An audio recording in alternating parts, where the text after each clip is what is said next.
Ladies and gentlemen, let's talk about something that touches us all in one way or another: betrayal in relationships. We all hope for trust, transparency, and commitment, but what happens when those values are undermined? What do we do when doubt begins to creep in and suspicions start to rise? How can you tell if your partner is being unfaithful? Well, it's not always in the grand gestures, but rather in the small, subtle things they say.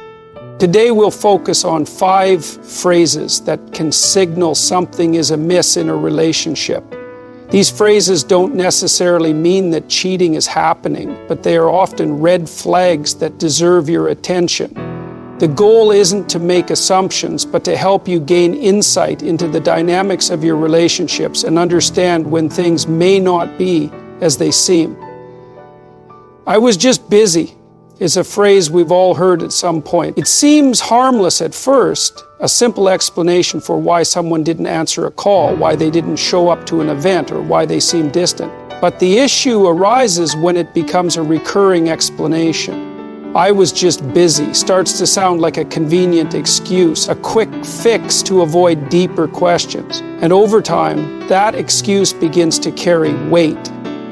It's easy to say you're busy, but what does it really mean? And more importantly, why is it being used repeatedly in a relationship?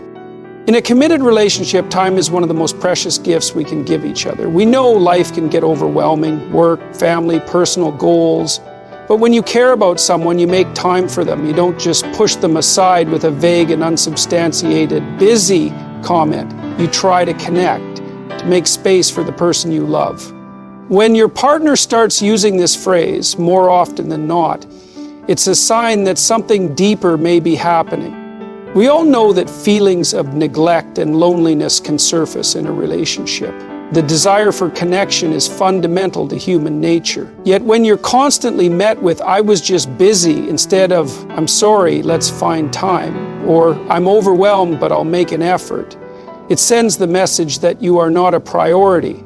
The constant repetition of this phrase can also signal avoidance. Avoidance of uncomfortable conversations, avoidance of connection, avoidance of the very thing that could make the relationship stronger. Consider the emotional toll this takes. If you've experienced this firsthand, you know the creeping doubt that starts to settle in. Maybe it begins as a flicker of uncertainty, just a slight discomfort when your partner dismisses your need for attention with an explanation that feels insufficient. But that flicker quickly grows into suspicion. You start wondering what's really going on. Why don't they want to be around? What or who is so much more important than spending time with me? It's human to feel rejected when someone you care about suddenly becomes too busy for you. It doesn't matter if they're caught up in work or personal matters. It feels like a withdrawal, a pulling away. It hurts because you realize that the space between you is growing.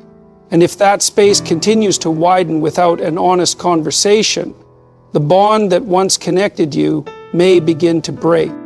When you look closer, you realize that busy isn't always about work or obligations. Sometimes "I was just busy" is a way of masking the truth. It becomes a shield against uncomfortable realities. In some cases, it could be a cover for someone who doesn't want to confront their own guilt, or worse, a way to dodge questions about their loyalty. Being busy doesn't excuse the failure to communicate. A partner who genuinely cares will try to make time, no matter how busy their schedule is. Over time, this pattern erodes trust. It eats away at the very foundation of the relationship.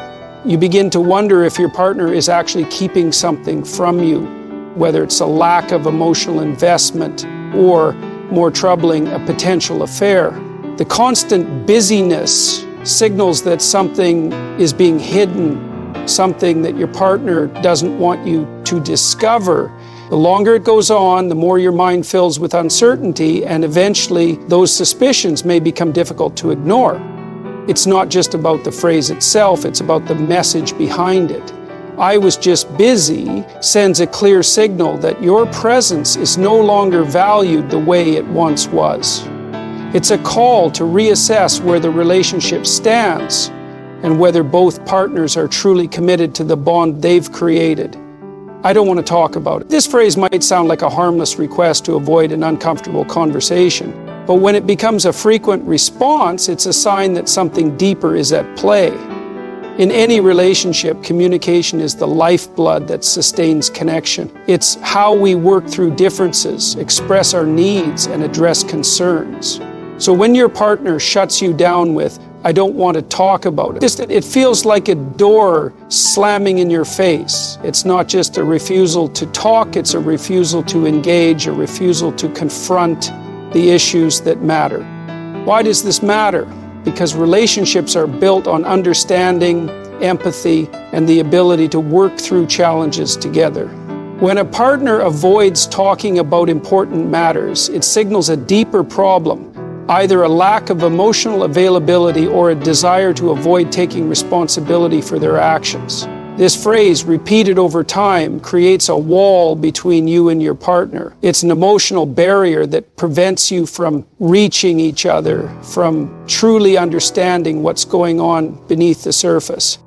Think about the last time you tried to talk to your partner about something that was bothering you, something you felt needed to be addressed. Maybe it was a small issue, maybe it was something more significant, but when you were met with "I don't want to talk about it," you were left feeling rejected, confused, and frustrated. Instead of feeling heard, you were dismissed.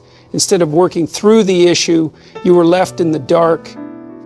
It's easy to dismiss this phrase as a one-time occurrence, but if it becomes a pattern, it's a warning sign that your partner may be avoiding something important. When people don't want to talk about things, it often means they're hiding something, or they feel ashamed or guilty about their actions. And if you're left constantly asking yourself, "What's going on?" or "Why won't they open up to me?" it can create emotional distance that's hard to overcome.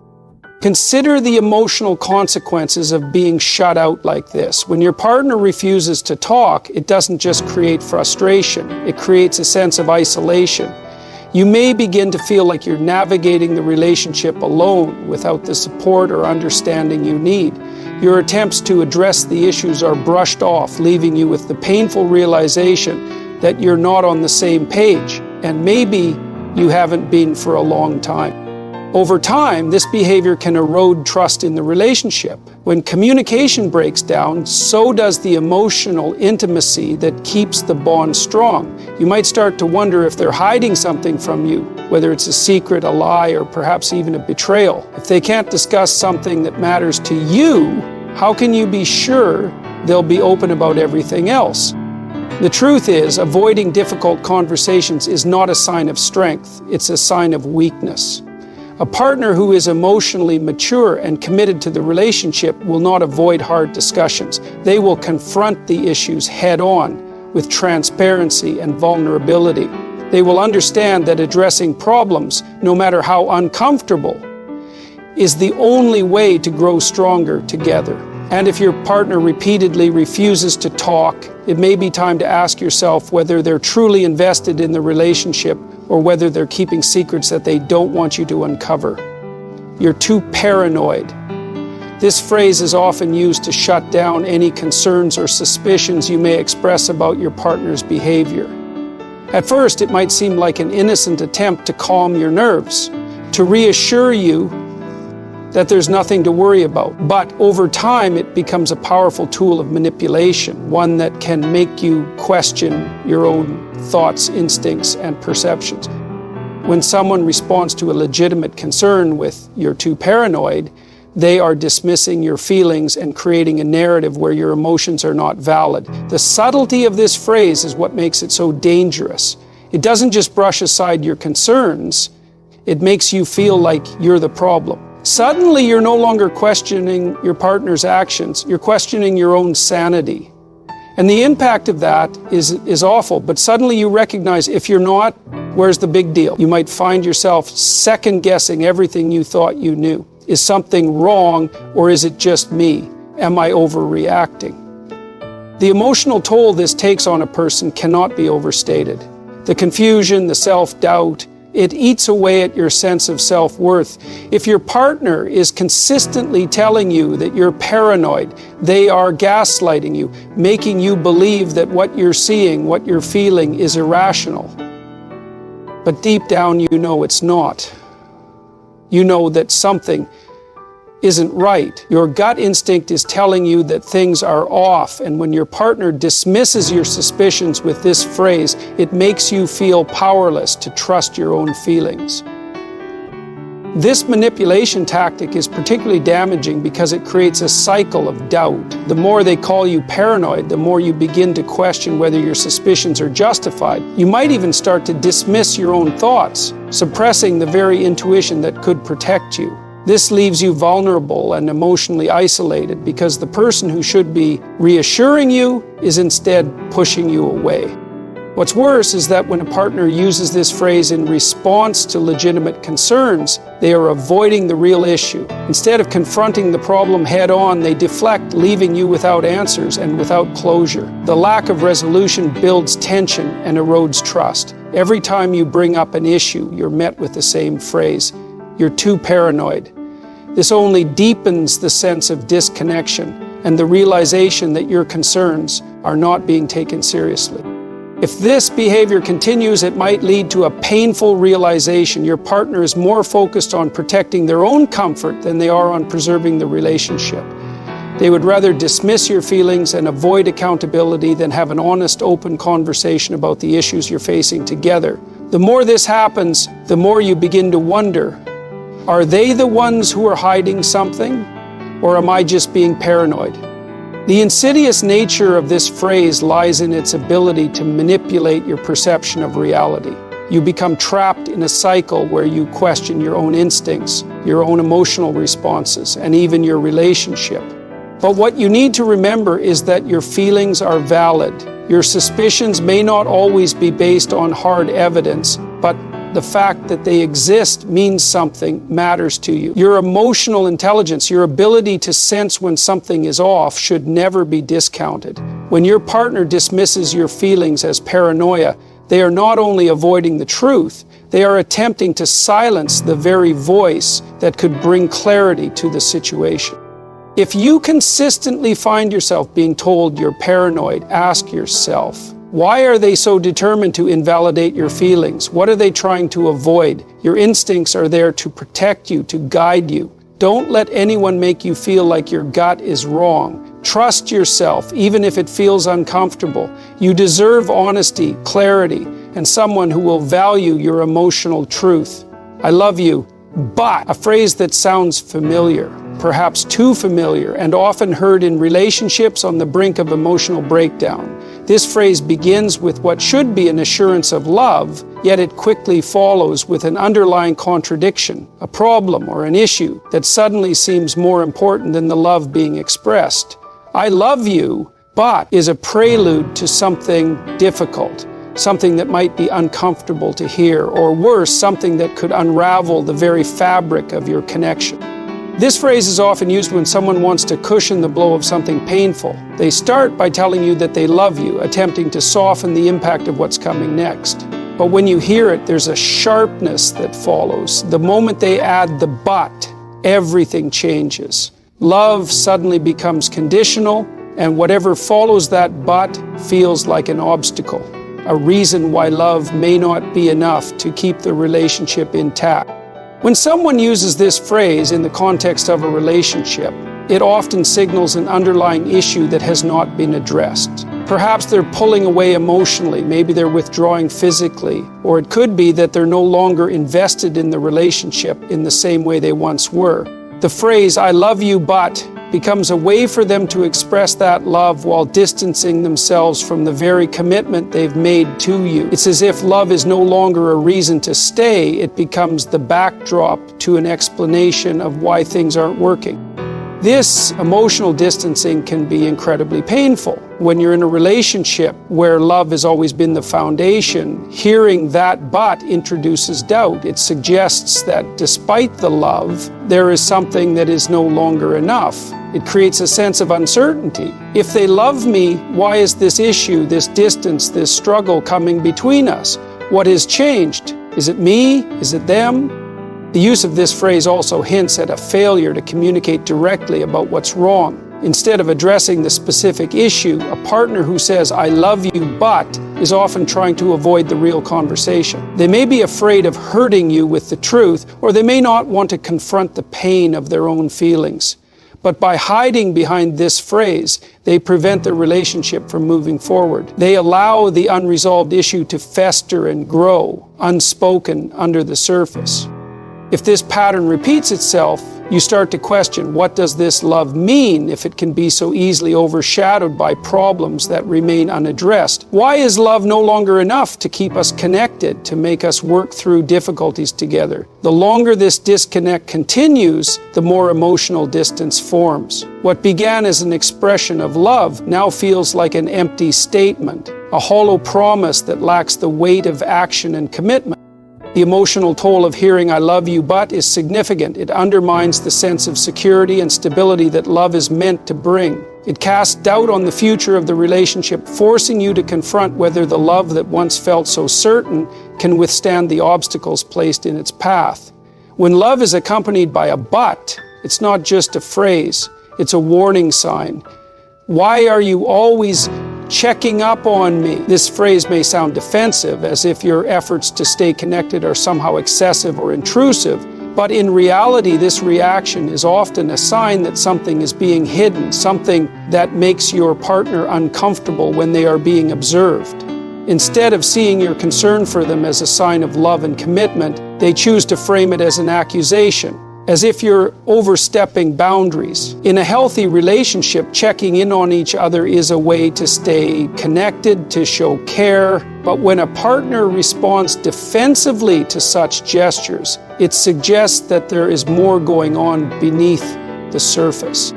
The emotional weight of this phrase is significant. It makes you question your own actions and intentions. Am I being too controlling? Am I too concerned about their whereabouts or emotional state? But what is often being overlooked is that genuine care in a relationship is about maintaining an open channel of communication. When one partner shuts down the other's attempts to connect or inquire about their well-being, it sends a message that something is wrong. It suggests that the individual being questioned has something to hide, or worse, is becoming resentful of the bond that once existed.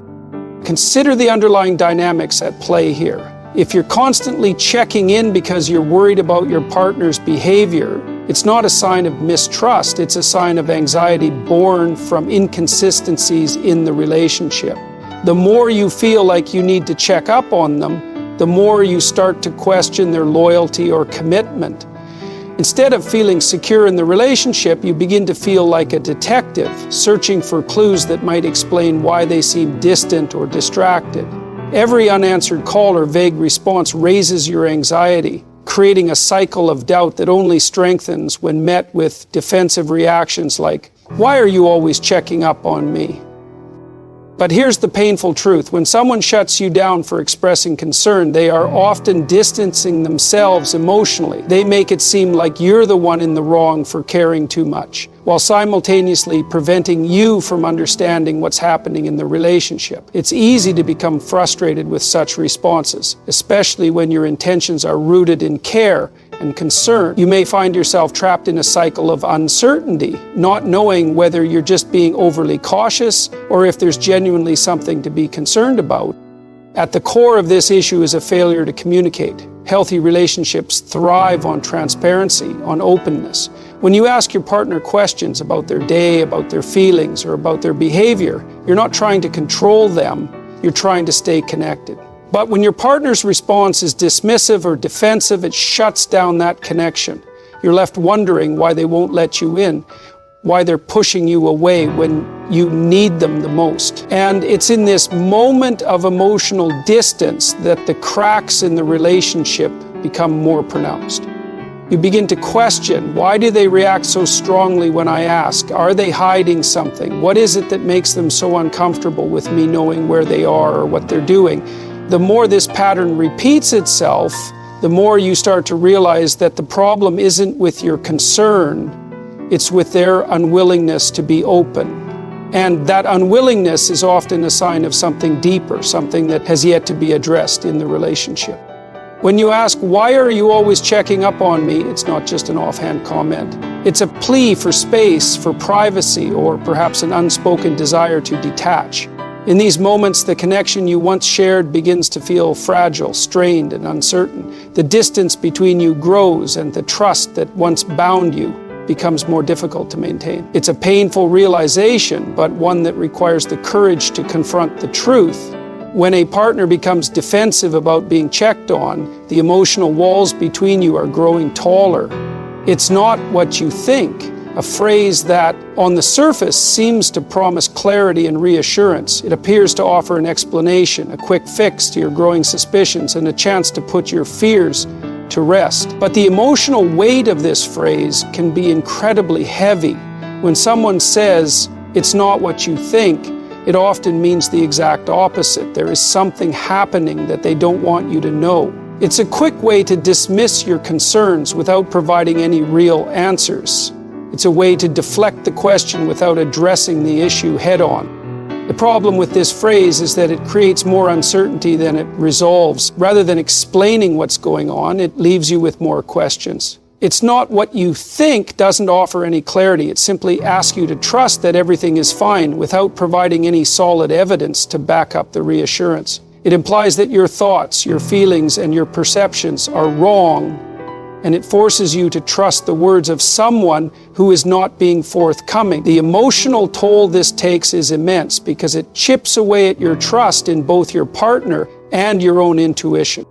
When this phrase is used in response to specific concerns, whether it's about their behavior, their interactions with others, or their actions that seem out of character, it becomes a way to avoid accountability. "It's not what you think" often means that they are aware of your suspicions, but they're not willing to engage with them. They are refusing to give you the truth, and instead they ask you to put aside your doubts and continue trusting them. But trust isn't something that can be built on vague assurances or evasive responses. Trust is built on honesty, on transparency, and on a willingness to confront the issues that arise in a relationship.